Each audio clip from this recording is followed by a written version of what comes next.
What's going on, everybody? Today we are going to be breaking down 6 different squat variations that you can be doing with your kettlebell. Some of these moves are side specific, so make sure that as you're doing these, you are getting both sides while you do them. First move, we are going to be doing a bicep curl as we are going down into our squat, and you want to smooth this out as much as possible. Doesn't matter how you're gripping the bell, whatever feels comfortable to you, as long as you're not smacking yourself in the noggin. So when you're standing up tall, arms are fully extended, and as you're going down, you're curling at the same time. So it's almost like the kettlebell is stuck right here the entire time. From the side, again, make sure you're not tipping forward. You have your feet planted. As your hips go down, arms come up. Try to touch your knees, bring it all the way back. Variation number 2, we are going to be doing a press away from the body at the top and at the bottom of our squat. I like getting a 2-hand grip, bottom facing up. So it's going to be getting nice and low, extending it away, pulling it back, standing up tall, extending away, and pulling back. You want to make sure on that up position that you're not letting your shoulders dip back as you do so. When you're at the bottom of your squat, your core is loaded, so it's easier to not take the tension in your back. If you're feeling your shoulders dip back, or if you're feeling any negative pain in your lower back on the top part, as you come up, you can do a quick stagger and then drop back into it. So at the top and at the bottom. Variation number 3, we are going to start with the kettlebell between our feet. We are going to explode up, and we are going to rack it onto our back. So we're not going into our regular clean position. We are going to load it onto our back, and we're going to squat while it's there. So hips go low, single hand, explode up, all the way onto the back. So it is resting against my back. I'm not trying to let it tip me back. But this does change my center of gravity, the kettlebell here, versus your regular clean position.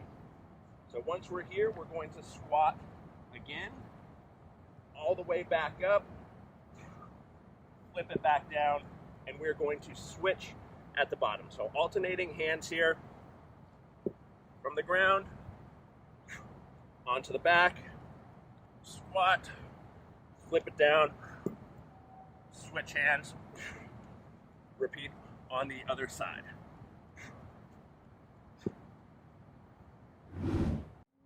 Variation number 4, we are going to be doing alternating high pull. So it will be single hand at a time, but we will be switching.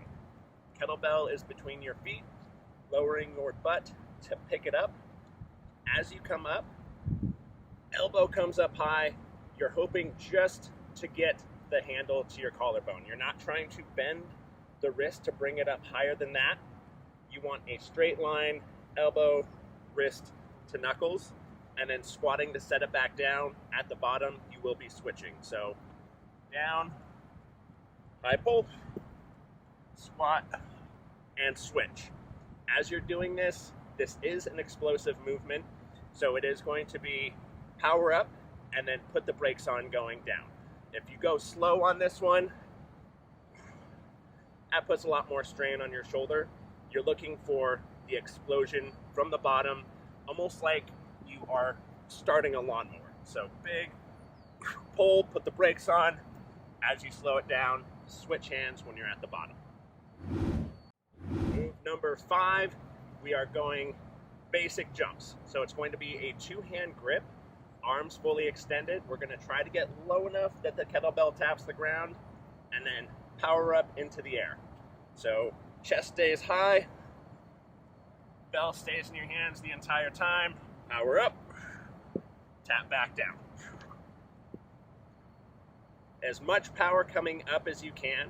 You want to make sure that you're not landing stiff-legged. You want to land soft into your next one. And move number 6, we are going to stay stuck in our squat with a 2-hand grip on the bell.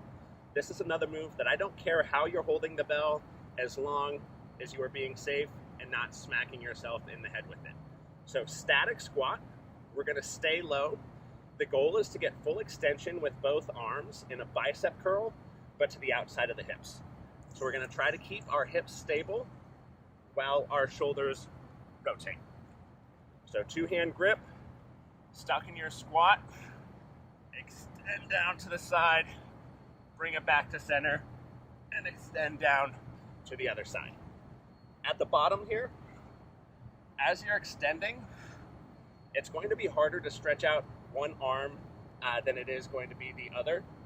So it's almost like you're trying to push the bell behind you, flexing your triceps to do so, and then biceps as you come back up.